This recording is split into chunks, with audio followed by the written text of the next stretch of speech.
Assemblea oggi del sindacato SAPPE autonomo di polizia penitenziaria dal tema "Assicuriamo il nostro futuro". Alla manifestazione sono intervenuti Renato Capece, segretario nazionale del SAPPE, Calogero Navalla regionale, Salvatore Gallo Cassarino provinciale. Un quadro chiaro e dettagliato e preciso è stato fornito sulle attuali problematiche della realtà penitenziaria nazionale, in particolare anche su quella di Agrigento, con problemi antichi come la sicurezza, la carenza di personale assolutamente non sufficiente e la denuncia del segretario nazionale Capece, in particolare dell'articolo 613 bis, per cui i detenuti sono ritenuti impunibili e gli agenti della polizia penitenziaria, come altri, subiscono le denunce.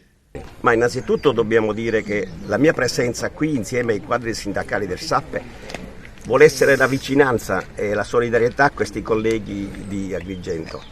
È un istituto importante, l'istituto di Agrigento, perché al suo interno ci sono ristretti appartenenti alla criminalità organizzata che sicuramente dovranno fare un percorso. Non sappiamo come finirà il percorso, però lo Stato li deve contenere all'interno dell'istituto di pena. L'organico qui per servizi di sicurezza non è sufficiente, come in tutti gli altri istituti penali d'Italia. L'apprezzamento va a questo personale perché nonostante tutto fa enormi sacrifici per cercare di garantire la sicurezza ai cittadini. I detenuti sono sempre troppi, abbiamo superato le 58.000 unità sul territorio nazionale, e il personale invece di polizia che fa servizio negli istituti sono appena 36.000 unità, operativi delle sezioni detentive sono appena 19.000. Gli altri sono quelli addetti ai vari servizi di supporto alla sicurezza. Parlo del nucleo traduzioni, parlo del nucleo scorte, parlo di tutti i servizi che all'interno del carcere sono per garantire la sicurezza di chi opera in prima linea. Cosa rischiano ogni giorno gli agenti? Purtroppo tanto, perché ormai è invalsa l'idea che i detenuti secondo loro sono impunibili, quindi l'arroganza la fa da padrone e chi soccombe, purtroppo per i 613 bis, meglio conosciuto come reato di tortura, siamo noi polizia penitenziaria, così come tutte le altre forze di polizia, perché i detenuti a qualsiasi starnuto fanno rischiano di denunciarci per tentativo di reato di tortura, psicologico o di fatto. Arrivano risposte da questo nuovo governo in carica? Sì, qualcosa si muove. Si sta lavorando su una modifica del 613 bis che dovrebbe essere rivisto e circoscritto, perché così come è stato approvato è immenso e tutti i giorni tutte le forze di polizia rischiano attraverso la denuncia di essere sospesi dal servizio e quindi farsi carico delle spese del legale per l'assistenza e quant'altro, magari poi al processo vengono assolti. Però c'è il danno, l'agonia in cui finiscono questi poliziotti. È di moda far entrare la droga tramite droni all'interno del carcere. Voi avete denunciato diverse volte attraverso comunicati stampa questo fenomeno.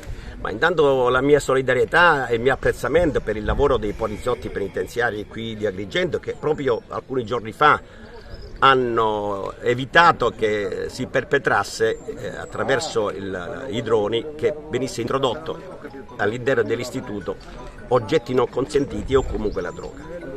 Io oso sempre dire che non è possibile che lo Stato è 10 anni indietro rispetto alla criminalità organizzata. Cioè noi non possiamo affrontare la prevenzione dei droni con le fionde. Questa è la realtà. Noi dobbiamo creare dei nuclei antidroni capaci di intercettare il drone, di sequestrarlo e di abbatterlo. Così si può fare prevenzione. Non si può pensare che intanto noi studiamo come le persone esterne, chi delinque all'esterno, cerca di invadere il perimetro penitenziario per far penetrare nell'istituto oggetti non consentiti. Parlo di telefonini, parlo di droga, parlo di tantissimi altri oggetti che creano problemi di sicurezza e di incolumità fisica sia ai poliziotti sia agli stessi detenuti. La funzione rieducativa del carcere secondo lei a che punto è, dottore Capece? Ma l'articolo 27 della Costituzione lo prevede, però dice anche cioè il percorso trattamentale per chi intende intraprenderlo prevede una vigilanza dinamica, cioè le celle aperte. Tutti gli altri devono passare alla vigilanza chiusa, cioè alla poliziotto penitenziario che fa sicurezza in maniera statica, cioè presente H24. È solo che anche qui pochi poliziotti. Noi vogliamo riprenderci il rispetto della legalità, ma abbiamo bisogno di poliziotti in servizio.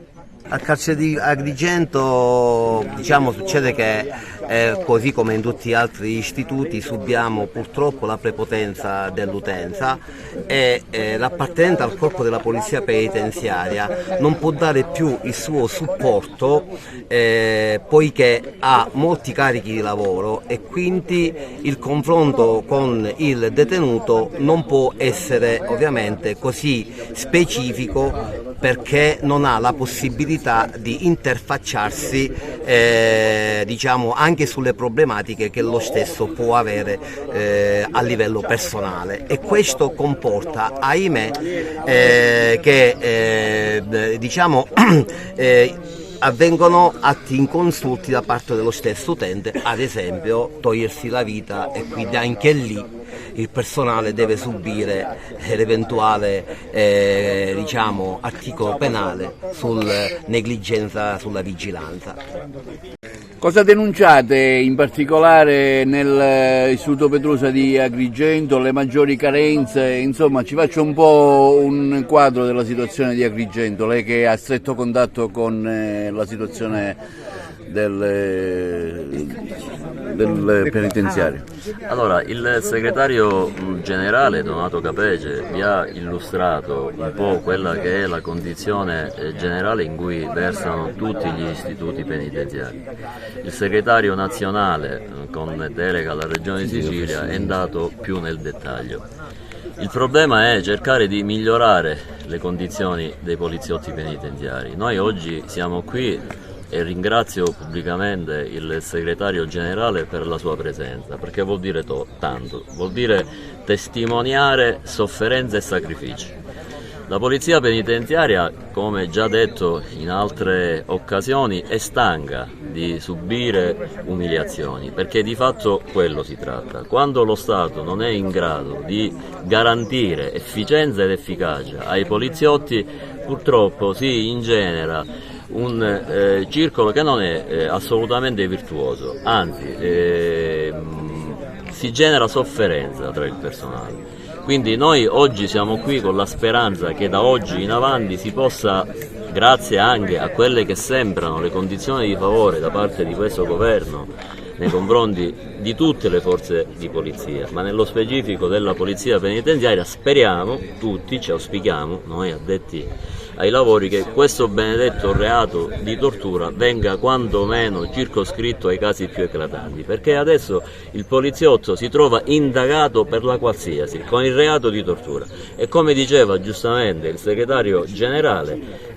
ok, va bene che poi alla fine magari il collega verrà assolto con formula piena, però nel frattempo passano anni di gogna, notti insonne, personale e famiglia che stanno male. Com'è cambiato negli anni il vostro lavoro all'interno delle carceri? Allora, una data che ricordo molto bene perché l'abbiamo vissuta insieme ai miei colleghi della Polizia Penitenziaria di Agrigento, coincide con il Covid. Cioè marzo del 2020 è stata la data in cui tutto quello che è stato il carcere non lo è più, non è stato più il carcere in grado di contenere i più facinorosi. Da quella data in avanti purtroppo c'è stata una de-escalation che ha compromesso l'attività dei poliziotti.